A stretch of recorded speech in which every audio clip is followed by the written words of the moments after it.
All right, my babies. Hi. So I want to share with you my favorite thing. My favorite thing is talking for 7 to 8 minutes and then realizing my my equipment is not working. And so this is a video that I'm actually repeating. And basically, let's start with the update again.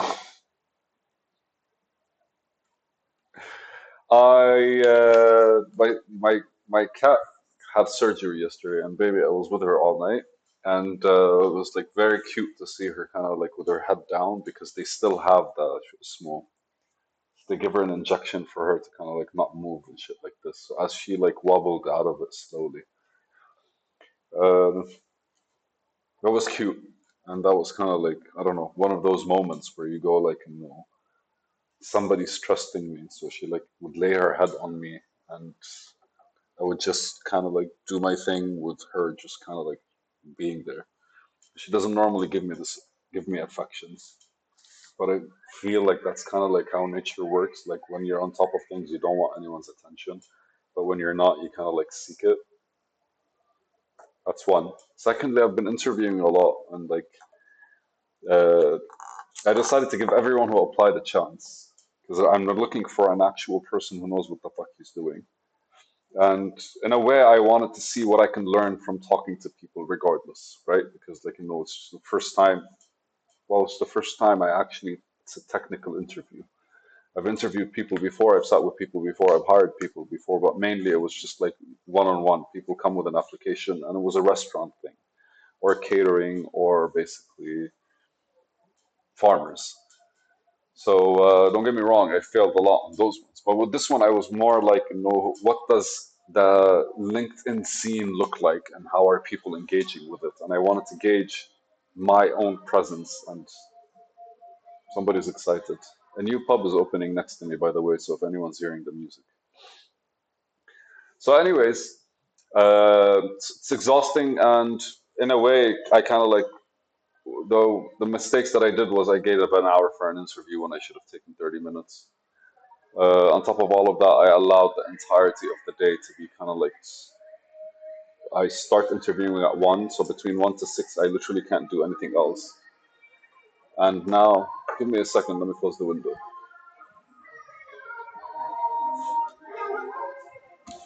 Fuck you guys! I don't know if any of you heard this, but like, every once in a while you kind of have to put people in place.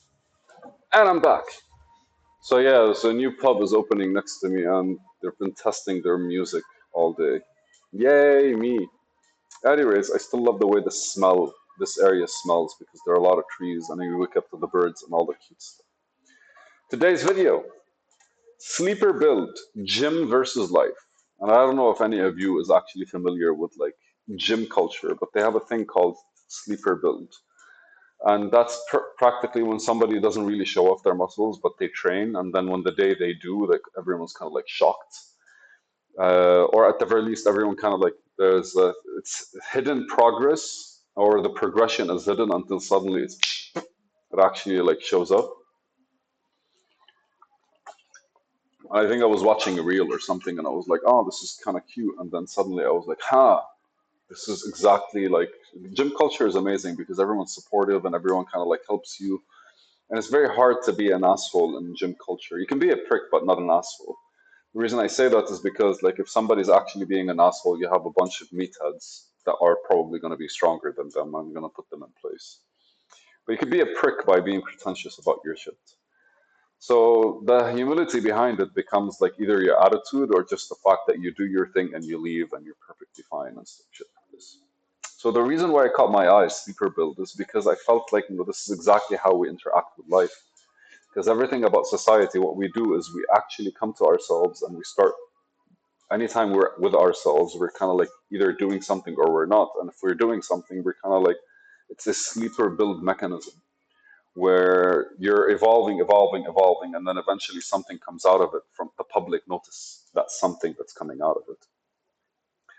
And I automatically thought about it, and I wanted to like wander off into the thoughts to go look, how does what I'm doing kind of like fit in the sleeper build mentality, or at the very least, like, because like I've been working on this project for a couple of years now, and I've been learning a whole lot of stuff over the past couple of years, and I've been meeting people, I've been engaging with people, and it's funny because it's not one thing that you learn. It's always like that one thing you learned here that's applicable in many places. So technically, you learn different things on one occasion. But then being able to connect these early on instead of going through an experience and going like, oh, I learned this then. So to connecting it early on so that the experiences are already premeditated or pre-planned or pre-structured. I think pre-structured, because approaching something with a certain knowledge or approaching something and then afterwards realizing the knowledge you had are two separate things. And so it's I don't know if it's an empowering thing that I was trying to do or like a certain kind of like approach to a mentality where you just can't actually experience the results unless you actually expose them, which is basically what I'm saying, like you versus you and gym versus life. Because in the gym, you kind of like you see your strength maybe, or people would notice your strength at one point, or the shape of your body, depending on what you went to the gym to do. But the idea behind it is to kind of like the technologies that I'm learning, the software that I'm learning, the sciences that I'm learning, the approaches that I'm learning, the sales pitches that I'm learning, all those things that I've been kind of like adding on to myself. How do I actually approach? How do I? Uh, it's not an efficient thing as well. It's like when the time comes and they're exposed, maybe I'm thinking about how they would look like, because ultimately I want them to look a certain kind of way, but like if look some kind of way basically successfully, right? But if you also fail, kind of like you're failing with a material that you've actually like built within yourself, and then you want to adjust with that. But forgetting that aspect of adjustment when you actually like succeed or when you actually fail, till then you actually have like a core that's being like augmented by you. You're kind of like you're working towards something and nobody has a clue, and it doesn't matter how you try to explain them. It's only when it's exposed, or at the very least when they're able to see. And well, here's an example. An artist could start painting something and sometimes we can guess an outline of it, but like some really good like crazy artists literally would work on a painting for hours and hours at a time, and after it's done you understand what they were working on. And through the process, you have no clue because the image is in their head. And I feel like that could be connected to like the street sleeper build mentality. So how I don't know how are the things that we're attempting in our lives kind of like slowly building but not really revealing themselves? How is it that I am actually like that my work and or at the very least like my movement, my engagement slash everything else that I'm actually like trying to get close to. For some reason, I feel very vulnerable right now as well. How are these things kind of like interacting with each other for something to kind of like reveal itself at the end? And is there a way for us to like explore, or is it just for the trust in the journey that people keep talking about? Or at the very least, the trust in what you're doing and the movement towards what you're doing that keeps like referencing that you are working on something, but that something is only going to be relevant for others, or at the very see here, relevant for others. I don't like the word. How am I to see the value in what I'm working on? If I take belief on the side or trust on the side, how am I to kind of like explore the value before I expose it or before it is exposed? I keep saying it is exposed because like most of the time you actually are out there, but people don't notice.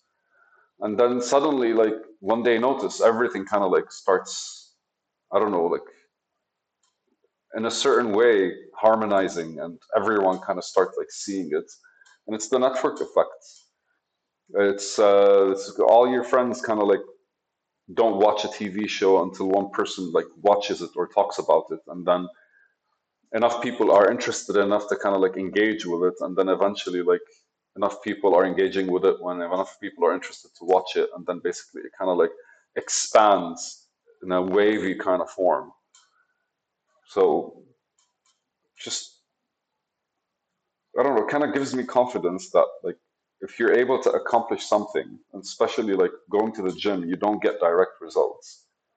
But the same with like your day-to-day activities where you're kind of like following your intention. You don't really get direct results. You just kind of like focus on your intention, or you allow your intention to be a guiding light, I guess, or just like a navigator of like, okay, do this, okay, do this, okay, do this. And if there's a way for us to kind of like extract trust and extract belief and extract like believing in yourself and believing in what you're doing, is that why people kind of like, is that really how people scientifically describe faith, right? Because like, having faith doesn't really make you reflect as often because you kind of like are fully ready every single day for the thing to show up properly. And until that happens, you have faith to actually move forward, or at the very least, keep doing what you're doing. Ultimately, not dying in the process or not giving up halfway through. I have no fucking idea, man. This is a video. Any input is amazing. Some of you have been like kind of reorganizing my thoughts in a beautiful way, so like much appreciated. Uh, it's a video, right?